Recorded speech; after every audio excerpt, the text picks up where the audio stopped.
दोस्तों, कैसे हैं आप सब? आपका मेरे चैनल में स्वागत है। आज का चैप्टर है 5th, जिसका नाम है द हैप्पी प्रिंस और इसको लिखा है ऑस्कर वाइल्ड ने। सबसे पहले यहाँ प्रिंस के बारे में बताया गया है। जो हैप्पी प्रिंस है, ये हैप्पी प्रिंस एक सुंदर स्टैचू है और वो जो है सोने से ढका हुआ है। आँखों की जगह उसके पास नीलम थे और उसकी तलवार में एक लाल मणि थी। तो ये सब चीज़ें जो है उसके पास थी। फिर भी क्यों वह अपने आप को उस सारे सोने से जो उसके पास था और अपने बहुमूल्य जो पत्थर थे उन सब से अलग करना चाहता था। तो आइए पढ़ते हैं चैप्टर और जानेंगे कि वो हैप्पी प्रिंस ऐसा क्यों करता है। शहर के ऊपर एक लंबे कॉलम पर हैप्पी प्रिंस का स्टैचू खड़ा हुआ था और वह जो है चारों तरफ से शुद्ध सोने के पतले पत्तों से ढका हुआ था। आँखों की जगह उसके पास दो चमकीले नीलम थे और एक बड़ी लाल मणि थी, जो कि उसकी तलवार के मुठ यानी कि जो उसका हैंडल का जो टॉप होता है उस पर चमक रही थी। अब एक रात इस शहर के ऊपर एक छोटा सा अबाबिल पक्षी जो है उड़कर आया और उसके जो फ्रेंड्स हैं वो 6 वीक पहले ही इजिप्ट जा चुके थे, जिसकी वजह से वो पीछे रह जाता है। और क्योंकि वो स्लो चलता है, कुछ भी रीज़न रहा हो, वो अपने फ्रेंड से जो है बिछड़ जाता है, पीछे रह जाता है। इसलिए वो सोचता है कि मैं भी अब मिस जाऊंगा। अब वो क्या करता है, पूरे दिन जो है फ्लाइंग करता रहता है, उड़ता रहता है और रात के समय जो वो थक जाता है तो रास्ते में ये शहर पड़ता है जहाँ हैप्पी प्रिंस का स्टैचू होता है। अब वो क्या करता है, वहाँ रुकने का थोड़ा-सा विचार करता है, सोचता है कि मैं यहाँ रुक जाता हूँ और फिर नेक्स्ट मॉर्निंग जो है, अर्ली मॉर्निंग मैं यहाँ से चला जाऊँगा। अब वो उस स्टैचू के ऊपर ही उड़ रहा होता है और आके उसको अच्छा लगता है कि हाँ, चलो ठंडी हवा चल रही है और अब मैं यहीं रुक जाता हूँ। और वो क्या करता है, थोड़ा-सा स्टैचू के नीचे आता है और पैरों के बीच में हैप्पी प्रिंस के उतर जाता है और चीख कर बोलता है कि अब मैं यहीं रुकूंगा। और उससे पहले ये सोच रहा होता है कि अपने मन ही मन कि शायद इस शहर ने मेरे यहाँ रुकने की तैयारी कर ली होगी। अब जो अबाबिल पक्षी है वहीं रुक जाता है और कहता है कि ये मेरा सुनहरा सोने का एक बेडरूम है। और वो बहुत ज़्यादा खुश होता है कि चलो मेरे को एक अच्छी जगह तो मिल गई ठहरने की। और वो धीरे से जो है अपने चारों ओर देखता है और कहता है कि ये सोने के लिए मेरे लिए परफेक्ट जगह है।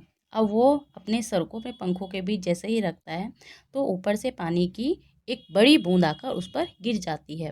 वो बोलता है कि बहुत ही अजीब बात है, आसमान में एक भी बादल नहीं है और आसमान जो है एकदम से चमक रहा है, साफ़ है। फिर ये बारिश कहाँ से हो रही है? फिर दूसरी बूंद उस पर गिरती है। अब वो पक्षी कहता है कि इस स्टैचू का क्या फ़ायदा जो कि मेरी बारिश से रक्षा ना कर सके। इससे तो अच्छा था कि मैं किसी अच्छे चमकीले वाले बर्तन को तलाश लेता और उसी में सो जाता। अब वो क्या कहता है, वहाँ से उड़ने का निश्चय कर लेता है कि मेरे को ये स्टैचू से कोई मतलब कि सुरक्षा नहीं मिल रही, अब मैं यहाँ से उड़ जाता हूँ, कहीं और सोऊँगा। पर अब वो क्या करता है कि अपने पंखों को जैसे ही खोलता है, तीसरी बूंद भी उस पर गिर जाती है। अब वो बोलता है कि देखो ज़रा हो क्या रहा है। वो जैसे ही ऊपर देखता है तो जो हैप्पी प्रिंस का स्टैचू है उसकी आँखें आँसुओं से भरी होती हैं और आँसू उसके सुनहरे गालों पर से नीचे गिर रहे होते हैं और चाँदनी रात में जो हैप्पी प्रिंस का फेस है वो इतना सुंदर लग रहा होता है कि छोटा अबाबिल पक्षी जो है दया से भर जाता है। फिर वो पक्षी पूछता है कि तुम कौन हो? फिर जो हैप्पी प्रिंस है वो कहता है कि मैं हैप्पी प्रिंस हूँ, यहाँ का प्रसन्न राजकुमार हूँ। तो अबाबिल पक्षी पूछता है कि तुम क्यों रो रहे हो? फिर वो कहता है देखो तुमने अपने रोने की वजह से मुझे पूरा भिगो दिया है। अब जो हैप्पी प्रिंस है वो कहता है कि जब मैं ज़िंदा था तो मैं ह्यूमन हार्ट रखता था और मैं नहीं जानता था कि आंसू क्या होते हैं, क्योंकि मैं महल में रहता था जहाँ दुख को अंदर आने नहीं दिया जाता था।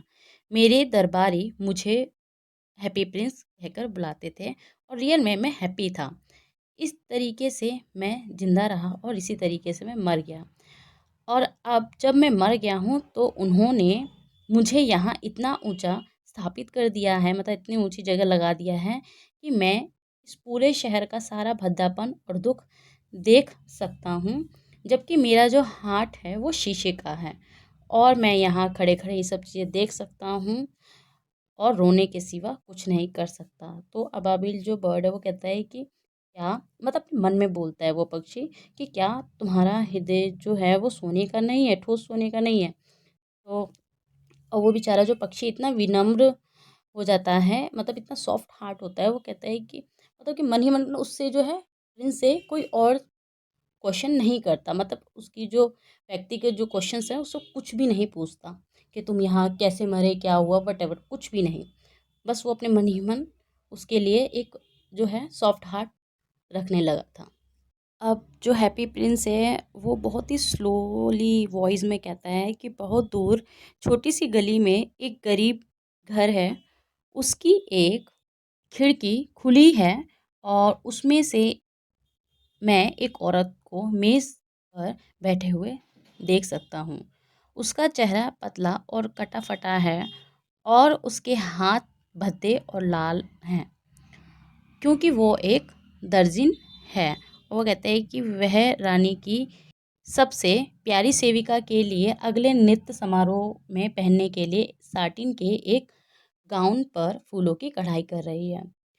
एक कमरे के कोने में एक बिस्तर पर उसका लड़का बीमार पड़ा हुआ है, उसको बुखार है और वो अपनी माँ से संतरे मांग रहा है और उसकी माँ के पास उसे देने के लिए नदी के पानी के सिवाय कुछ नहीं है, इसलिए वह रो रहा है। अब अबाबिल जो बर्ड है उससे वो किंग ये सब बातें कर रहा होता है, कहता है कि अबाबिल अबाबिल नन्हे अबाबिल, क्या तुम मेरी तलवार के हैंडल में लगी जो लाल मणि है उसे देकर नहीं आओगे, क्योंकि मैं तो यहाँ से हिल नहीं सकता, मेरे पैर जो हैं यहाँ चबूतरे में जड़े हुए हैं, इस वजह से। अब वो जो अबाबिल बर्ड है वो कहता है कि मेरे जो फ्रेंड हैं वो मेरा मिस्र में यानी इजिप्ट में वेट कर रहे हैं और वो नील नदी के इर्द गिर्द उड़ रहे हैं और विशाल कमल के फूलों से बातें कर रहे हैं, जल्दी ही वे सो जाएंगे। अब राजकुमार कहता है कि तुम सिर्फ मेरे पास एक रात के लिए रुक जाओ, और क्या तुम मेरे मैसेंजर बन सकते हो एक रात के लिए। अब जो छोटा बर्ड है उससे जो है हैप्पी प्रिंस की उदासी देखी नहीं जाती। अब वो जो है एग्री हो जाता है कि चलो ठीक है मैं चला जाऊंगा। वो कहता है कि यहाँ जो है बहुत सर्दी है, पर फिर भी मैं एक रात के लिए यहाँ रुकने के लिए और तुम्हारा संदेशवाहक यानी मैसेंजर बनने के लिए तैयार हूँ। अबाबिल ने राजकुमार की तलवार से एक बड़ी लाल मणि निकाली और अपनी चोंच में लेकर शहर की छतों के ऊपर उड़ने लगा। अब वो कैथेड्रल यानी कि गिरजाघर की मीनारों के पास से गुजरा, जहाँ सफ़ेद संगमरमर पर देवताओं की मूर्ति कुरेदी हुई थी। अब वो महल के पास से गुजरा और नाचने की आवाज़ सुनी। एक सुंदर लड़की जो है अपने प्रेमी के साथ वहाँ छज्जे पर आई और कहती है कि मैं आशा करती हूँ कि मेरी जो ड्रेस है राज के समारोह के लिए तैयार हो जाएगी समय पर। और फिर वो कह रही होती है उससे कि मैं उसके ऊपर फूलों की कढ़ाई करने का आदेश दे चुकी हूँ, मगर जो दर्जीने हैं यानी जो सिलाई करने वाली जो लेडी है उसकी बात कर रही होती हैं, वो बहुत आलसी होती हैं। अब आगे उड़ते हुए बर्ड जो है एक नदी के ऊपर से गुजरता है और वहाँ जो है उसे शिप्स दिखते हैं, उनके ऊपर लालटेन टंगी हुई जो रोशनी हो रही थी उनको देखता है और आखिरकार एंड में वो वहाँ उस गरीब औरत के घर के अंदर आ जाता है और वहाँ देखता है कि लड़का जो है बुखार की वजह से बिस्तर पर करवटें ले रहा था और उसकी माँ जो है सो चुकी थी क्योंकि वो ज़्यादा थक गई थी। और अब जो वो बर्ड है वो फुदक फुदक कर वहाँ जो मेज़ रखी होती है जहाँ वो लेडी सो रही होती है वहाँ पहुँचता है और मेज़ पर जो उस लेडी का अंगूठे में पहनने का छल्ला होता है जहाँ जिससे सिलाई करते हुए जब यूज़ करते हैं वहीं उस लाल मणि को रख देता है। अब फिर वहाँ से वो क्या करता है जो बर्ड है, फिर वहाँ से धीरे धीरे उस लड़के के माथे पर अपने पंखों से हवा करता है और उसके बिस्तर के चारों तरफ उड़ता है। अब वो जो लड़का है नींद में ही होता है, करवटें बदल रहा होता है, आँखें बंद होती हैं और वो फ़ील कर रहा होता है कि यहाँ बहुत ठंडक महसूस हो रही होती है और लड़का कहता है कि शायद मैं जल्दी ही ठीक हो जाऊंगा, और वो नींद में डूब जाता है जो लड़का होता है। फिर जो अबाबिल बर्ड है वो हैप्पी प्रिंस के पास उड़कर वापस आता है अपना काम करके, और उसने जो जो किया होता है वो सब उसको आके बता देता है। और वो फील करता है कि उसको जो है गर्मी महसूस हो रही है, और बताता है कि देखो मुझे ना गर्मी महसूस हो रही है जबकि यहाँ बहुत ठंड है। तो प्रिंस कहता है कि ऐसा इसलिए हो रहा है क्योंकि तुमने एक अच्छा काम किया है। और जो बर्ड है वो सोचने लगता है और सोचते ही सो जाता है, क्योंकि उसे सोचने के बाद हमेशा नींद आ जाती है। जब सुबह हुई तो वह नदी के पास गया और वहाँ नहाता है और बोलता है कि आज रात मैं इजिप्ट जाऊँगा। और फिर वो क्या करता है, वो इसी आशा को लेकर बहुत ज़्यादा खुश है, इस बात को लेकर कि मैं अब मिस्र जाऊँगा अपने फ्रेंड्स के पास। और वो क्या करता है, वहीं से अपनी जो थोड़ा सा वहाँ और शहर को घूम रहा होता है, वहाँ सभी जो स्मारक पर जाता है और वहाँ जो चर्च है उसके गुम्बदों के ऊपर काफ़ी देर तक जो है वहाँ बैठा रहता है। और जब चाँद निकलता है तो वो वापस हैप्पी प्रिंस के पास उड़कर आता है और उससे कहता है कि इजिप्ट में तुम्हें कोई काम है क्या, क्योंकि मैं अभी जा रहा हूँ। अब वो प्रिंस कहता है कि क्या तुम एक रात और नहीं रुक सकते मेरे पास। फिर जो बर्ड है वो कहता है कि मिस्र में मेरा इंतज़ार हो रहा है। अब जो प्रिंस है वो कहता है कि प्लीज़ रुक जाओ। फिर उसे बताता है उस बर्ड को हैप्पी प्रिंस कि एक दूर शहर के पार, मतलब इस शहर में जो है बहुत दूर एक जगह है, वहाँ मैं देख रहा हूँ कि एक नौजवान व्यक्ति अपनी जो है अटारी यानी कि छत पर बना हुआ एक छोटा सा कमरा है वहाँ बैठा हुआ है, उसे मैं देख रहा हूँ। वो कागज़ों की मेज से भरी हुई जगह पर झुका हुआ है, मतलब कि एक मेज़ है, वो कागज़ों से भरी हुई है और उसमें जो है झुका हुआ है। उसके करीब एक गिलास में मुरझाया हुआ बनफशा का फूल है। और उस लड़के के बारे में बताता है प्रिंस कि उसके बाल जो हैं भूरे और घुंघराले हैं, उसके होंठ जो हैं अनार की तरह लाल हैं, और उसकी आंखें बड़ी बड़ी और ड्रीमी आइज़ हैं। और वो क्या कर रहा है लड़का, उसे काम करना है, वो थिएटर के एक डायरेक्टर के लिए नाटक लिखने की कोशिश कर रहा है। पर उसे इतनी ठंड लग रही है कि वो आगे नहीं लिख पा रहा है, और अंगीठी में कोई आग भी नहीं है, और भूख से तो वो बेहोशी हो गया है। तो अब जो है बर्ड बहुत सॉफ्ट हार्ट हो जाता है और बहुत ही दयावान, एक तो वैसे ही होता है, और ऊपर से वो ये सब जो सुन रहा होता है लोगों की परेशानी, तो और ज़्यादा बेचारा दुखी हो जाता है। तो वो प्रिंस से कहता है कि कोई बात नहीं, मैं एग्री हूँ, एक रात और इंतज़ार कर लूँगा। अब वो पूछता है जो प्रिंस से, बर्ड जो है वो पूछता है कि क्या मैं उसे एक और लाल मणि दे के आ जाऊँ जिससे कि वो अपना नाटक पूरा कर सके। फिर प्रिंस कहता है कि अफ़सोस, अब मेरे पास कोई लाल मणि नहीं है। अब तुम एक काम कर सकते हो, जो मेरी आँखों में जो लगे हुए जो नीलम हैं सिर्फ़ वही बचे हैं, और ये दुर्लभ नीलम जो हैं 1000 साल पहले भारत से लाई गई थी। अब जो बर्ड है उसे बहुत ज़्यादा मतलब दुःख हो रहा होता है, क्योंकि उसको लग अब ज़ाहिर-सी बात है वो जो नीलम उसकी आँखों में लगे वो आँखों का काम कर रहे हैं देखने का। अब वो आँखें नहीं रहेंगी तो वो क्या देखेगा? और उस बर्ड को बहुत दुःख हो रहा होता है। तो वो कहता है अब मैं क्या करूँ? अब सच्ची में मुझे ये तुम्हारी आँखों से एक नीलम जो है निकाल कर उसको देना पड़ेगा। प्रिंस कहता है कि हाँ, जैसा मैं कहता हूँ वैसा-वैसा करो। एक नीलम जो है निकाल लो और उस नाटककार के पास, जो प्ले राइटर उसके पास ले जाओ, और वो इसे चोरी को बेच देगा और जलाने के लिए लकड़ी खरीदेगा और अपना नाटक को पूरा कर लेगा। पर जो बर्ड है फिर भी राज़ी नहीं होता, वो कहता है नहीं, नहीं, मैं ऐसा नहीं कर सकता, और वो रोना शुरू कर देता है बेचारा बर्ड। फिर किंग कहता है कि मेरी एक तरीके से मेरी फीलिंग जो है उसको समझो, अगर लोगों को दुःख होगा तो मुझे भी दुःख होगा, तो जैसा-जैसा मैं तुमसे कह रहा हूँ तो प्लीज़ वैसा-वैसा करो। अब जो छोटा-सा बर्ड है अबाबिल बर्ड, राजकुमार की आँखों से वो नीलम निकाल लेता है और जाकर उस व्यक्ति को देने के लिए उड़ जाता है। अब वो क्या करता है कि उसे वहाँ जाना मतलब ज़्यादा कठिन नहीं था, जहाँ वो घर था उसकी छत पर छोटा सा छेद होता है जिसके थ्रू वो अंदर घुस आता है बर्ड। अब वो क्या करता है, जैसे ही अंदर कमरे में आ जाता है और वो देखता है कि वो जो व्यक्ति है वो अपने सिर को अपने हाथों के बीच दबाया हुआ हेड डाउन करके मतलब बैठा हुआ है, या उसको नींद आई हुई है या फिर बेहोशी, जैसे उसने बताया कि बेहोशी की हालत में।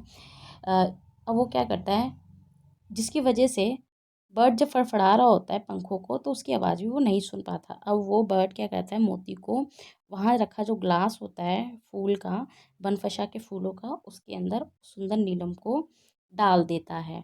अब वो वहाँ से जैसे ही चला जाता है, थोड़ी देर के बाद उस लड़के की आँख जैसे ही खुलती है वो चिल्लाता है और खुश हो जाता है कि अब मैं अपना नाटक पूरा कर सकूँगा, और वो बहुत ज़्यादा हैप्पी हो जाता है लड़का।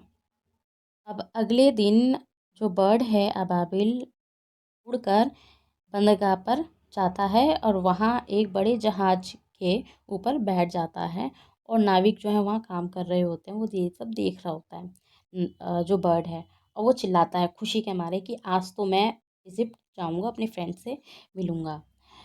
पर किसी ने उसकी जो आवाज़ है वो सुनी नहीं, और जब जैसे ही चाँद निकलता है तो वो वापस हैप्पी प्रिंस के पास आता है। अब जो अबाबिल बर्ड है उस हैप्पी प्रिंस के पास आ जाता है और चिल्लाते हुए कहता है कि मैं तुम्हें यहाँ अलविदा कहने आया हूँ।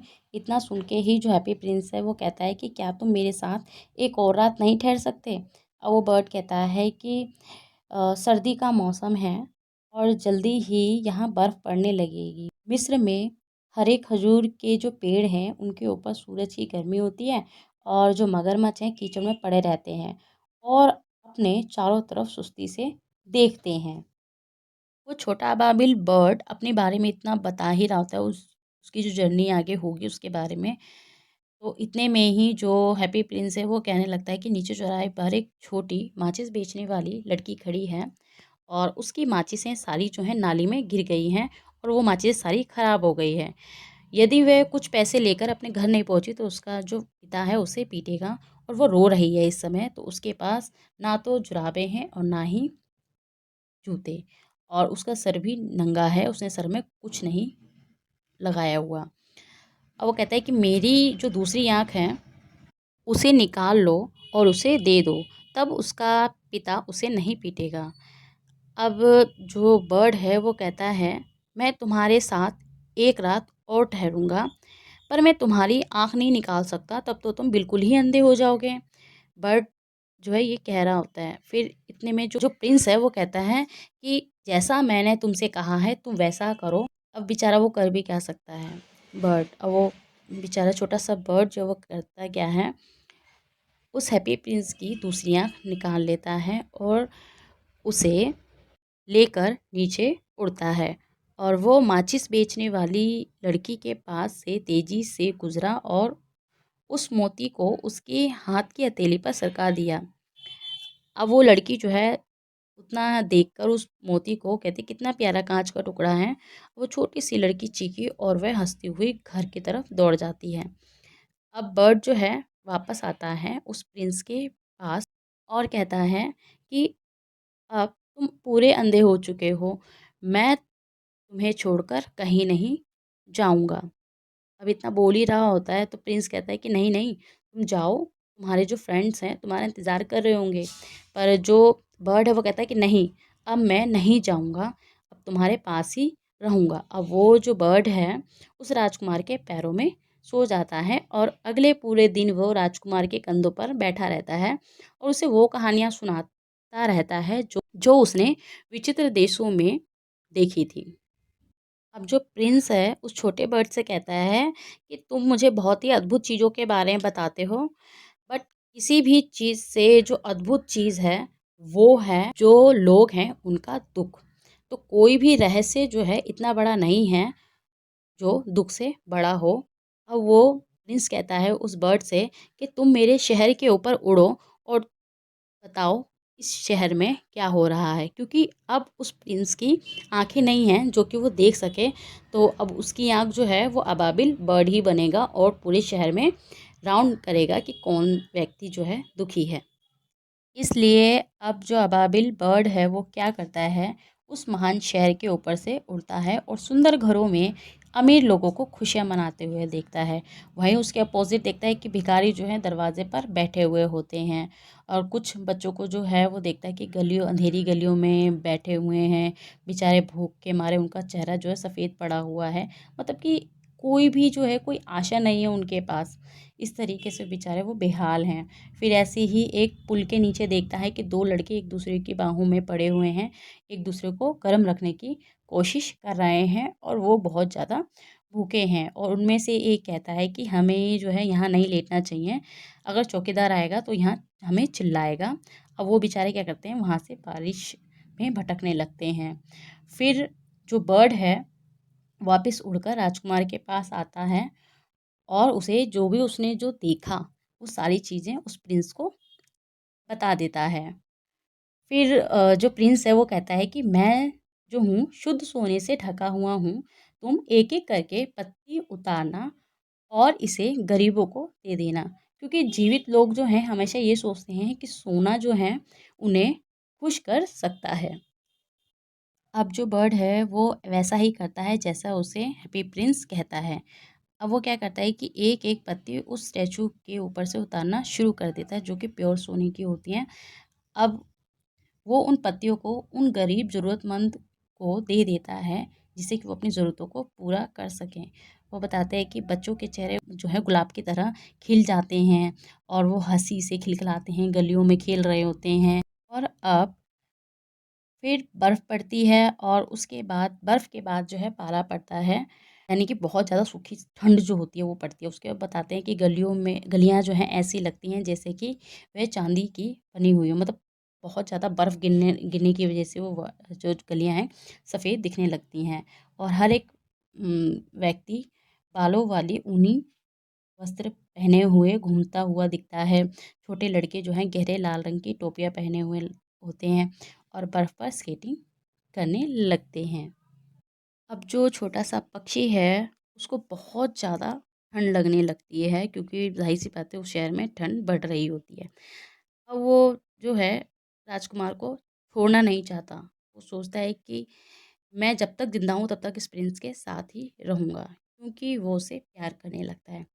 अब वो क्या करता है छोटा बर्ड जब डबल रोटी वाले के दरवाजे के बाहर से रोटी के छोटे-छोटे टुकड़े उठाता है और जब वो डबल रोटी वाला जो व्यक्ति है वो उसे नहीं देख रहा होता तब वो अपने पंख फड़फड़ाकर अपने आप को गर्म रखने की कोशिश करता है। लेकिन आखिरकार उस बर्ड को मालूम हो जाता है कि वो मरने वाला है। उस छोटे अबाबिल बर्ड में बस इतनी ही ताकत बची थी कि वो एक बार और उड़कर उस हैप्पी प्रिंस के कंधों पर बैठ सके। अब वो जो छोटा बर्ड है वो प्रिंस को कहता है धीमी सी आवाज़ में, क्या मैं तुम्हारे हाथों को चूम सकता हूँ?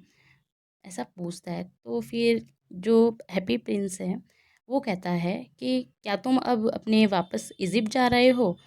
तो क्योंकि तुम यहाँ जो है काफ़ी लंबे समय तक थे, तो ठीक है तुम जा सकते हो, लेकिन तुम्हें मेरे होठों को चूमना होगा क्योंकि मैं तुमसे बहुत ज़्यादा प्यार करता हूँ।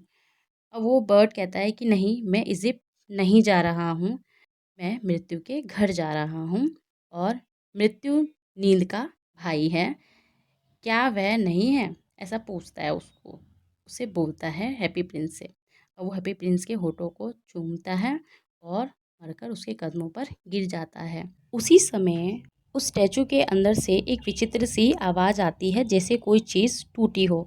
सच्चाई यह है कि शीशे का दिल टूटकर 2 टुकड़े हो गया था और अवश्य ही भयानक कठोर पाला पड़ रहा था। मतलब बहुत ज़्यादा ठंड हो रही थी जिसकी वजह से वो टूट गया होगा। अब अगली सुबह जो मेयर है नगर पार्षदों के साथ निचले चौराहे में टहल रहे होते हैं और जैसे ही वो स्तंभ के पास से गुजरते हैं ऊपर स्टैचू की तरफ देखते हैं और कहते हैं ये भगवान, ये हैप्पी प्रिंस जो है कितना भद्दा दिख रहा है और रियल में जो है वो भद्दा दिखने लगा क्योंकि उसकी सारी जो खूबसूरती थी, जो नीलम उसकी आँखों में लगे थे और जो लाल मणि उसकी तलवार में लगी थी और जो पूरा सोने से ढका वो सब चीज़ें अब हट गई थी।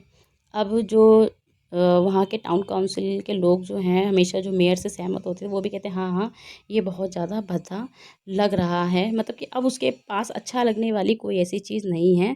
वो कहते हैं कि बस भिखारी से थोड़ा-सा बेहतर ही है। अब जो है ये हकीकत में उसके पैरों की तरफ जैसे ही वो देखते हैं, कहते हैं यहाँ जो है पक्षियों को मरने की इजाज़त नहीं है, क्योंकि वो बर्ड जो उसके पैरों की नीचे जो है मरा पड़ा हुआ होता है। अब ये जो बात है, यानी कि जो मेयर वहाँ का जो कहता है कि यहाँ बर्ड को मरने की कोई अनुमति नहीं दी गई है, वहाँ के कलर जो है इस सुझाव को लिख देते हैं। अब जो हैप्पी प्रिंस का जो स्टैचू है उसे गिरा दिया जाता है, क्योंकि अब वो सुंदर नहीं लग रहा होता है और वहाँ उसका रहने का भी कोई अब फ़ायदा नहीं होता। फिर उन्होंने उस स्टैचू को भट्टी में पिघलाया और कहते हैं कि कितनी विचित्र बात है कि ढलाई घर में काम करने वाले निरीक्षक जो हैं ये सब बातें बोल रहे होते हैं। और ये भी कहते हैं कि यह जो टूटा हुआ शीशा है वो भट्टी में नहीं पिघलेगा, हमें इसे अवश्य ही दूर फेंक देना चाहिए। इसलिए वो क्या करते हैं, एक कूड़े के ढेर में उस बर्ड को जो मर गया होता है उसे, और उस हैप्पी प्रिंस के जो कांच के टुकड़े का हार्ट होता है उसको भी वहाँ फेंक देते हैं। इतना सब होने के बाद जो गॉड हैं वो अपने एंजल से बोलते हैं कि मुझे जो है इस शहर की सबसे कीमती चीज़ें ला कर दो। तो जो एंजल हैं वो पहली चीज़ ला के देते हैं वो होता है उस हैप्पी प्रिंस के शीशे का दिल, और दूसरी चीज़ होती है वो मरा हुआ पक्षी। अब जो गॉड हैं वो कहते हैं कि तुमने सही चुना, क्योंकि मेरे स्वर्ग के बाग में ये छोटा सा पक्षी हमेशा गाता रहेगा और मेरे सुनहरे शहर में ये हैप्पी प्रिंस मेरी प्रशंसा करता रहेगा। जो शुरुआत में एक जो क्वेश्चन होता है कि सोने से जितनी भी उसके पास जो सोने की चीज़ें थी और मोती वगैरह थे उन सबको क्यों अलग करना चाहता है, क्योंकि वो एक हैप्पी प्रिंस था और वो चाहता था उसके शहर के लोग भी हैप्पी रहें। और उसको ये भी पता था कि अब तो मैं मर गया हूँ, मेरे ऊपर जो चीज़ें लगी हैं वो मेरे किसी काम की नहीं हैं, सिर्फ मेरी यहाँ खड़े खड़े शोभा बढ़ाएंगी। बट ये उन ज़रूरतमंदों की हेल्प ज़रूर कर सकती, उनके चेहरों पर खुशी ज़रूर ला सकती हैं। वो खुश रहेंगे तो मैं वैसे ही खुश रहूँगा। इस वजह से वो सारी जो चीज़ें हैं उनको अपने से अलग करना चाहता था।